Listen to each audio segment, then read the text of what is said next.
So you've been thinking of starting a podcast. So who better to give you some advice but a couple of plebs that have been doing it for about 5 minutes?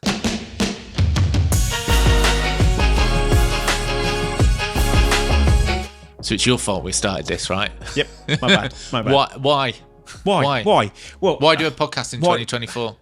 Because there's loads of them. No. Because everyone else is. Well, it's podcast, bro. Let's talk about crypto, bro. I felt that I was seeing more and more podcasts, more and more small businesses, big businesses, all types of people doing podcasts. I thought, well, if they're doing it, it's obviously something that is sought after, or people are finding it as beneficial to their business. And I've said this before.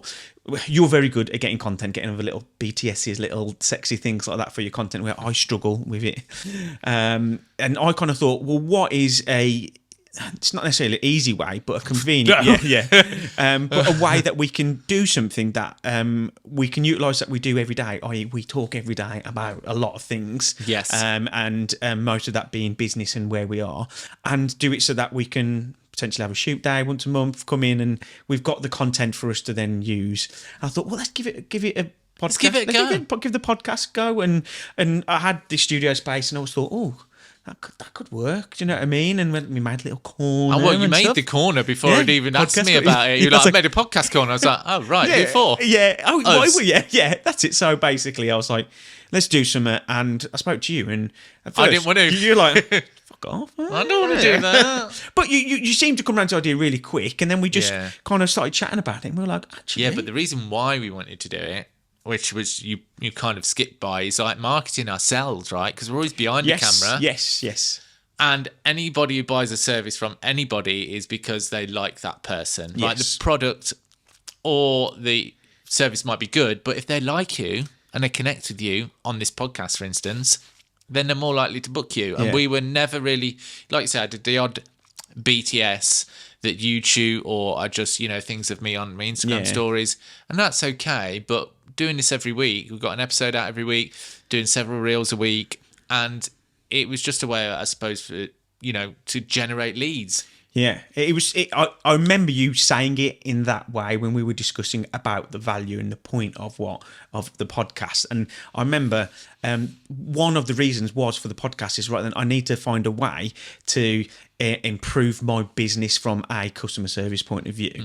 And when you said that, it kind of just clicked for me. I was like, oh, great, that is great, because it can hopefully be that. I can be a bit more personal, you can be a bit more personal to people that only see us behind an email thread about a job, and then they meet us on the day, and then we get on great with everyone, but at least they kind of see some faces more and see some chatting that we do. They kind of hopefully get the idea of what our personalities might be like, and then they actually choose never to speak to us ever again. Not them two. They're knobheads. Bellends. No, I did warm to it, I think, because as you know, I did a bit of YouTube before, and I had a really good response to that. Yeah, you did, didn't you? And we've had a look, although the channel is slow growth, I think people go, oh, are you getting views? And I'm like, a little bit embarrassed because it's not getting many views yet, but everyone starts somewhere. However, as we may or may have not discussed in previous episodes, this has generated us both a decent income because clients, mainly my clients, two of them have seen what we're doing here and have spurred them on to create podcasts themselves. Shout to Rachel at Gemini, because she watches these, and then Carolina at Demchic. They both have podcasts which we go shoot together. So in that sense, it's created money there. We've had leads come through the like one guy who's a producer at an agency in the Northwest who we've signed on to as suppliers.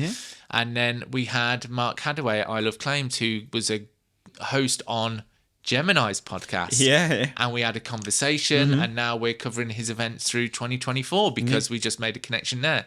So if you look at it, no, it hasn't generated monetization on YouTube, but like we say, we're connecting with people. We're showing people that we can create this content and getting our faces out there. Yeah, that has exactly happened with me, where I've bumped into people that may have worked with, or even old clients or even new clients are going, oh, I saw your podcast. People are really good. Impressed, aren't they? They're like, it's not like, oh, it looks really professional. Like, Funny enough. Funnily enough, we are. Yeah, I know the meaning behind that comment. Yeah. It looks professional, Yeah, but that's because we are. But yeah, it does look nice. It does, and it has opened up conversations for them to go, oh, there's or the ideas or the things you can do rather than just doing a promotional video, for instance, or something like that. They kind of see that if we're able to produce this to this standard, then there's more stuff we can offer. I think though, if you're going to start a podcast, you need to find, what you're interested in. For us, it was easy, right? Let's talk about all the things we talk about every day in front of a camera. Yeah. And it's just, I think, for longevity, you need to have something that you're passionate about. There's a lot of podcasts out there that are just dudes, crypto bros, podcast bros. Yeah, man, and they're just spouting loads of inspirational quotes, which is fine if people watch it. But I think if you can find something that you're passionate about, you'll stick with it. Because we love talking about this stuff. It's not hard work to talk about it. It's hard work setting all this up and getting through a day of filming, but thinking, you need to find your niche and see how you can sort of differentiate yourself. People have said to me, oh, it's a cool concept. And I was like, is it? I don't know. I've not really thought much about it, if we're any different or not. I just wanted to have conversations. As easy as having the conversations, the work that goes into it has been a learning curve, I think, for us. 100%. You know what I mean? We're obviously in the industry where we can't understand planning and know how to set up the equipment and what the look to go for. But for me, the planning on making sure that we've got the right content that we're able to talk about, albeit we know a lot about it, and just going into the business side of it in the sense of the planning on when we're gonna like actually post them and how many we're gonna post and when's the best time. And you spent a hell of a lot of time on looking on when's the prime time to post and what's the good length and all that stuff, and how that actually relates to us, how we can chat for how long we can chat for and all that. Yeah, I think when we started it, we were like, well, let's just keep it to 10-15 minutes, and we kind of did that for a bit, and then it's like, well, that episode ran for 30 because we were in the flow. Exactly. And we're not too romantic about how long the episodes are. I think, if people want to watch, they'll watch. But it was a big surprise and a big learning curve for me to see how much went on when we actually got into it. Yeah. Originally, we share the episodes, or I can't remember how we did it in the main edits. I think it was just we just said, oh well, we'll just do this and then share it then and go from there. But so you did. So backtrack. We film 4 episodes at a time. Yes. So although we might say see you next week, see you in 5 minutes. We're playing the game, aren't we, mate? Yeah. You may have noticed we've changed outfits from last one. Every 4 episodes, I get a new haircut. Yeah. Every 4 episodes, have a shave. Yeah, and that's it, mate. Yeah. So and it was, I think, originally we were sharing that. You were doing 2 episodes, I was doing 2 episodes. But then I was spending so much time on thumbnails and, titles and the SEO and researching keywords. And it was like, this is taking me forever. Yeah. So it's got to a point now where... we were sharing, literally, like you said, doing 2 episodes, and I was doing everything for that, including, like, say, the SEO, the thumbnails and that stuff, or at least trying to. Yeah. And then you were doing the same. But what I felt came more natural to you on that creative side of things was the SEO, the titles, the trailers, everything to do with that. Whereas for me, you were like, oh, do it like this. And I was like, maybe we should switch roles a little bit. Yeah. I was happy with the standardising of the editing in regards to the multicamming and just nailing the visual side of that, because as nice as it looks, it's easy, it's straightforward, isn't it? Whereas you definitely spent the time, because you had that excitement about, right, how can we make this more better? clickable? Yeah, exactly. Attractive. The click-through rate, or whatever you said with regards to the thumbnails and the retention from the first 30 seconds, and what can we do? And you really lent into that, which I thought, hold on, I can do my best to get through these. Why can't we then split it, and you do that and I do that? Yeah, and now I do all the shorts as well, which, because that process has got quicker for me. So I've taken on the shorts to feed the algorithm week to week to keep it changes, and that was another thing. It changes, doesn't it? Yeah, it's difficult to keep up with, but I think the most important thing is consistency. People always ask, like, how many do you do? Like, are you here all day? And generally, like I said a minute ago, we do 4 at a time. That's a month's worth. And then what do we talk about? Like early days, it was really easy because there was obviously everything to talk about. And now we've covered, 22 episodes in with this one. We've covered a lot of subjects. So I think now we're having to spend a bit more time planning what we're going to talk about. Yeah. We don't have a script, right? But, it's like today we wanted to talk about AI because that's in the news at the moment. That's a good thing to do. Any trending topics are good. Last week's episode? Last week's episode, yeah. No, not today's. Not today. We didn't talk about today. It's last week.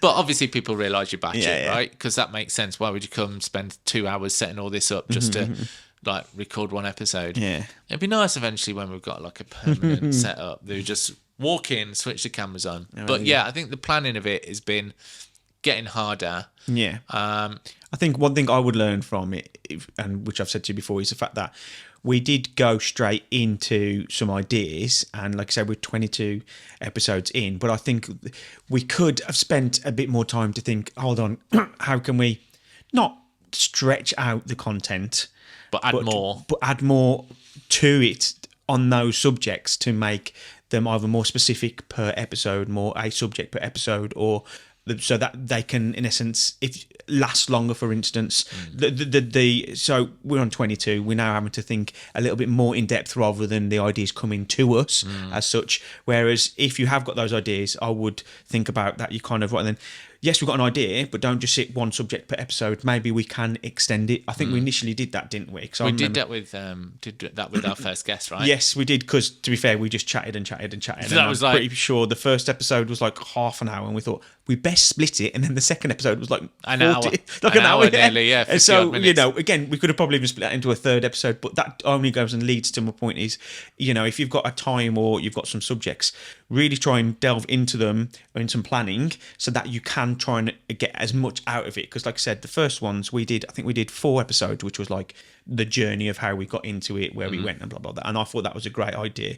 And then we went into individual subjects, but I think those subjects themselves could have been expanded over 2-3 episodes. Maybe, and then the content itself, we wouldn't be at this position.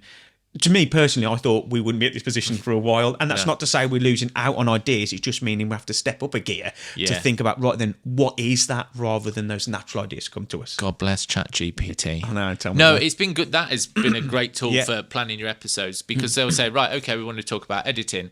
So we know a lot about that, but like digging out the bullet points of how you're going to like attack it. Yeah. Asking ChatGPT, like, we want to talk about editing. We've got this video production podcast, blah blah blah, and it'll bullet point. You're like, oh yeah, I can talk about that. Yeah. We can talk about that, and just hit it one by one, just so it has a better flow rather than being all over the place like we normally are. Yeah, because we know the subject matter, but it's kind of like peeling away the layers to get at it, isn't it? Really? Oh God, of course I know all about that. Oh, of course. And then there'll be the odd thing where I'm like, I don't really know about this subject, so we'll just skip it. But that's been really ideal. Yeah. I think going forward, I'm more excited about, not more excited, but I'm excited about guests. Yes, because what we had with Matt, I felt was great, because there was a different dynamic to it, because we just chat anyway, but to go from the chatting into a third person, that is someone that obviously we're friendly with, but we just want to we've got an interest in them. We want to see what their ideas are, what their outlook on certain subjects is. To me, it's really good fun. It's just, it's a different perspective. Yeah, like we say, we do things differently. Matt does things differently, being a wedding photographer, so it was a good episode. And also we want to, utilise that and for subjects that are related to what we do, but not direct. Yeah. So I think in 2-3 weeks, we've got a pretty decent guest on, Tej. Yeah. He's got a podcast called Tej Talks. He's got like over 1 million downloads now. So he's doing really well. And he's going to come in and talk about branding and marketing. So I think that'll be split into 2 episodes. So I'm quite excited about that. Maybe 3. Maybe 3. So there we go. See how the conversations go. So we've go. got him, and that'll be nice. And a good way to grow your audience is by having guests, because with Matt, we gained quite a lot of new followers because there was a lot of interaction, wasn't there, for the posts and stuff? Because he had 8,000 followers, or has 8,000 followers, and doing the collaborations where the reels went onto his page, we were getting loads of new follows. And I think, if you do that with a guest once a month or as often as you can, and they're collaborating, you're tapping into someone else's following altogether. And if they're slightly related to your content, then, those could be followers for life. Exactly. And to be honest with you, if you're going into a podcast that is specific for a business purpose rather than just a social purpose, it is again that connection that then leads into other people that might want to reach out to us. And Yeah, help that's them it. with Yeah, So, they might go, "Oh, these guys kind of know what they're talking about." yeah, Maybe. expanding our horizons. Yeah. Horizons. Horizons. Horizons with a different audience and expanding the audience, isn't it? Mm-hmm. Now, obviously, I think I'm going to say this, and you'll probably, agree with me, but I do think production quality makes you stand out in the world of podcasts. Like I said before, there are a lot out there now. You know what I mean? And especially from the video, from video and audio side of things, you just want to look into making sure that it is to the highest production value that your budget can afford or you want to do. And I really think you can lean into it, and it can really help you. Yeah, I think it's perspective. If they see a really polished video podcast, and obviously podcasts are audio, but video podcasts, Yes, that's it. YouTube are pushing massively. Exactly. To the point when you select a playlist within YouTube, it's got a podcast option now. I remember you saying so it's that. actually labeling it as a podcast. Yeah. And one of the CEOs told Sean Cannell, who's a YouTuber, I think Media, he helps people in video production and podcasts. And he said that the CEO said, I don't know his name, that podcasts, they're really going to push them for 2024. And that wasn't the reason we did it. That wasn't the reason we did it. However, it just goes to show there's a lot of people getting into it now. Yeah. But obviously, not everyone's videographers and can have tens of thousands of pounds worth of equipment and knowledge. Yeah. So I think the most important thing is good audio. If you've You've always said that, haven't you? You've always leaned in that audio. We've got the nice audio. Yeah, nice audio as well. We for the first 8 episodes, About 8. 8 episodes, we had some Cheaper mics, let's say, which, to be fair, actually did the job. But Yeah. I actually went through some of the podcast footage from the earlier episodes on my Instagram, and you can tell. Oh, yeah, massive. 100%. Yeah. Like, I could tell the difference between a lav mic and those ones. I thought, they sound great. But then these ones sound so much better than they did. And very crispy. yes, nice. Nice Very, and very, very, warm. very creepy. Is that what Yeah, it's creamy. Yeah, I think if you can't afford, obviously, great lighting, there's availability of natural daylight. Yeah. And just getting nice audio, I think, is the most important thing, especially as most people will be listening. Even people who watch the video, they say they have it on in the background and they'll look to it every now and then, but they're listening. Yeah. So, not having crackly or echoey audio is massive. Yeah, definitely. And I actually came across a podcast of people in the industry, and they were videographers and photographers. And I think what let them down was the fact that their production wasn't that good. Yeah, I think I know what you mean, but I won't say. Yes. I know you do know. Right? How's that? Yeah. You created this? Yeah, it was just that, like, I've seen there has Felt like been they were doing it for the sake of it. yeah, and I feel there's been a development where people are just kind of just let's try and do it so it's a conversation, which it naturally is, and I like the idea of it. But so people, in essence, are like, right, we'll just get a couple of mics, set up a couple of cameras from here, and just sit on our sofa, or in the kitchen. Yeah, in the kitchen, which I think could work really well. But I still think there needs to be a level of quality production to it, and it just let him down because the content seemed fine, albeit it wasn't something I was naturally interested in. But it was just like, You've missed something here. You didn't have to put a lot in, but just make sure the lighting was okay. Especially when that's what you do for a living. Yeah. That again, that's what kind of was a bit like. But hey, each to their own. But I do think, and I know we are in the industry. I'm not going to just say it, but it does make a difference that you have at least a decent quality, decent set of mics, which you don't have to go and spend £300-400 a mic on, which some of the higher end Shores and that stuff are, which are the standard. But just make sure you got a relatively nice looking camera, compositions relatively nice, backgrounds relatively nice. Just spend the time. Don't just go right then. Just put it in front of you, someone sitting on the sofa, and then that's it. Just think about it. Yeah, but there are options now where there's these podcast studios popping up, which you can hire for like an hour. Yes. Yeah. Yes. Like this one, maybe. Obviously, you wouldn't get this set up. No, but not you would this get setup. This is our setup, but exactly that. Yeah, exactly that. Obviously, once you've got it all recorded, you've got to know how to edit. And I will say that editing podcasts is probably one of the easiest things. If you know how to multicam, then it's a case of just clicking between the angles. Oh, look, I was looking over there. There's no camera there, guys. There's no camera. Look into the angle here, and angle at the back. Oh, I forgot about that one. All right, That's one for you to cut between. You'd be like, oh God, yeah, I remember he did that. And so it's pretty easy in that sense. You don't have to be too creative. I will say, we've got the theme tune at the beginning. Yeah. Right, the theme tune, sing the theme tune. That's something that kind of brands us, doesn't it? And obviously coming up with a name. Yeah. Two guys and a... Two guy and a cacti. I was just about to say two guys and a sausage. That's probably not the kind of movie, the kind of thing we're talking about. No, two men and a cactus. Two men and a cactus. Yes, if you didn't guess. So coming up with a name and obviously some sort of branding around that kind of is an easy identifier. Our colours are red and green and black pretty much. Hence, the red lights, the green lights. So it's all in keeping. And then the intro, and then we've got the music sting at the beginning and the end. And, just kind of give it, so it doesn't look like you made it in your basement. Yeah. But I think what goes well is two things. Is the fact that we discussed about the name for the podcast wouldn't be just like, the video production. Exactly. The video production podcast, or let's talk video, or something like. You know what I mean? Maybe when we were asking for ideas, some of it was so something bad. that was and it just this one came out really well, didn't it? We were like, oh, Christ, that's really good. Because as soon as I heard it, I was like, that's it. Because I feel it's related to the viewing experience. Because obviously, two guys and a cactus, two men. Two guys and a cactus. That's what I kept getting wrong with it the first time. There's two guys and a cactus. No, two men and a cactus. But you kept saying two guys in a podcast in the beginning. God, I couldn't. It's such you a said hard it name. so many times, but it was relatable, so I didn't go, oh yeah, of course you can kind of see what's going on. And then so it didn't pigeonhole us.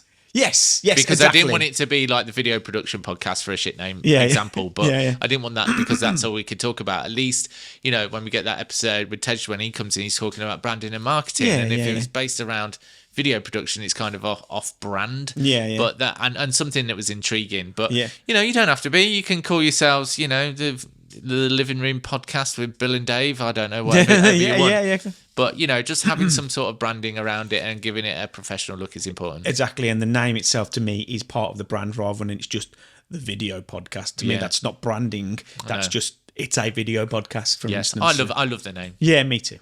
And although we put these out once a week, full episodes, between the episodes we're doing shorts, right? We're doing vertical reels, TikToks, Facebook shorts. Yes. No. Yes. Facebook Reels, YouTube Shorts, TikToks, and Instagram Reels. Yes. So we create one video and then we use Metrical, which is a free scheduling software, which is brilliant for it's the fantastic. fact that I'm posting across 4 social media platforms every day in between the episodes. So we do that, don't we? We take snippets from the main episode and then post them out to drive traffic to the full episodes. And not everyone does that. Some people just like the snippets, don't they? Yeah. Like just outtakes, whatever it is, just or we try to add value or some sort of comedy to that. Just to keep people, in their faces. Yeah, exactly. Front of mind, isn't it? Yeah, really? front of mind. These guys, And like I say, when they're a little bit cheeky and they're a little bit funny, nice bit of information, you go, oh, that's cool and it's good, and then you kind of remember them and then go, let's see what the next part's like, next video. And then hopefully people, go through to the podcast. But if not, it is what it is. It's a separate platform. And then we take the audio and put that on Apple Podcasts. Still need to set up Spotify. Oh, for some reason I thought we had done that. No, I haven't. That's my job as well, isn't it? Sorry. Yeah, but don't give me grief because I paid for the Apple Podcast for the year. My bad. And you did pay towards that. So sorry. off. Yeah. And you don't pay towards TubeBuddy or the Opus clips or the other things. Actually, there's quite a bit I spend on there. I need to go. Where are we, Gav? Where are we? Telford. Oh, are we? Are we? Not in a specific room. Well, you're not and charge me. Touche, motherfucker, touche. Anyway, where were we going? Yeah, the shorts. Yeah, the shorts are really important because, you've got that content. You make one piece of content, you post it across 4 social media platforms and then just keep people buzzing. Well, hopefully, buzzing for your content through the week. Yeah, it just... Again, like I say, keep front of mind, keeps going, because I think with podcasts is we do it every one a week, the actual full episode, and I just think it's just being consistent. Just keep going. It is a grind, isn't it? Yeah, it is. I mean, when we put that one episode out and it had done like 3 views in a week, I was like, shall I quit? Yeah.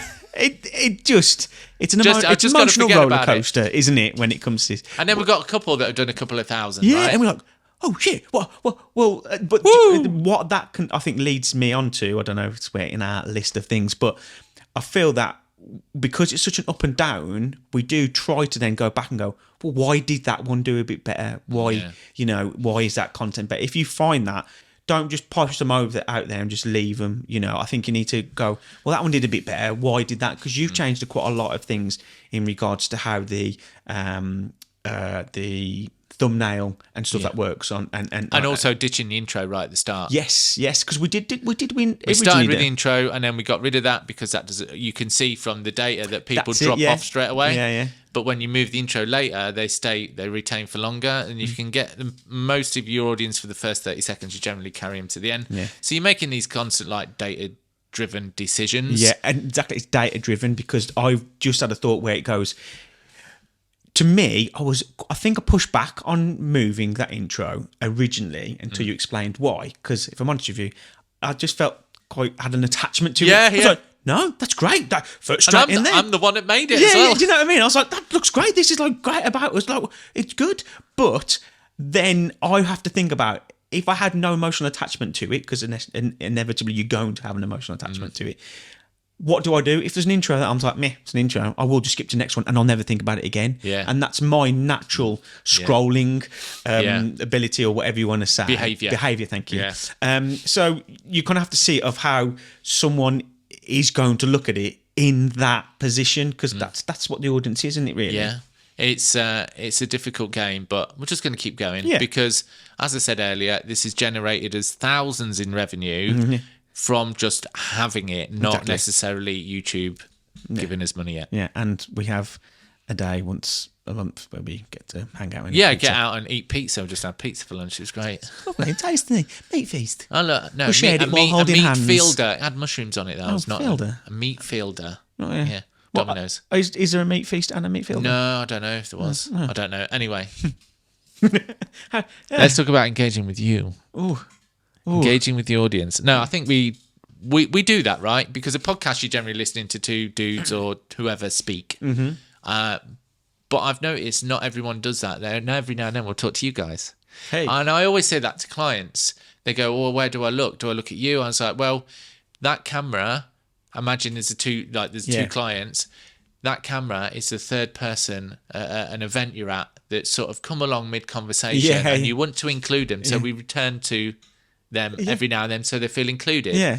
And we do that through these episodes, but I don't see anyone else do that. Not a lot. People just are They're not looking to the camera, they're just like this all the time. Yeah. But I like to look back to you guys. Yeah. Because you're the ones watching. I think it's just different styles, isn't it? But I feel that this is more of a different style. More of a, wouldn't necessarily say interactive, but it's more inclusive, isn't it? And that's how we would be, I think, because we've always said it's a conversation, and we want people to comment and ask questions. Yeah, to be a part of that conversation. Yeah, and I think a big thing about doing this podcast is to offer some value to people.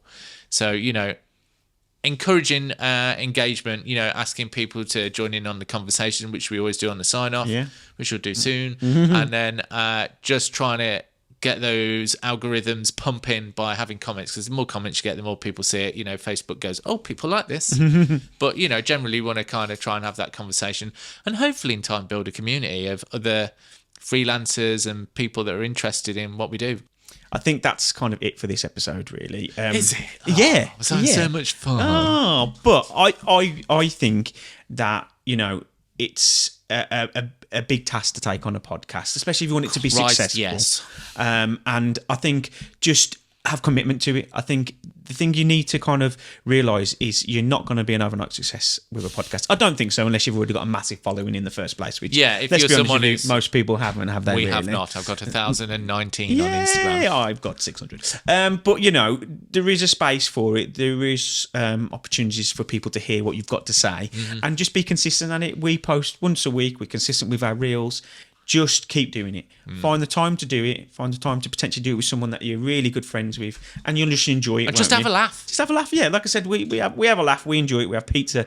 We have a good time. We enjoy the whole experience, the editing, the setting up. We're like, fucking hell, look at how good that looks, and just enjoy it. Be consistent. Enjoy it, and I think you'll be onto a winner, especially with everything that's coming in. So, anyways. Any questions? We're happy to answer them in the comment section, and we'll see you next time.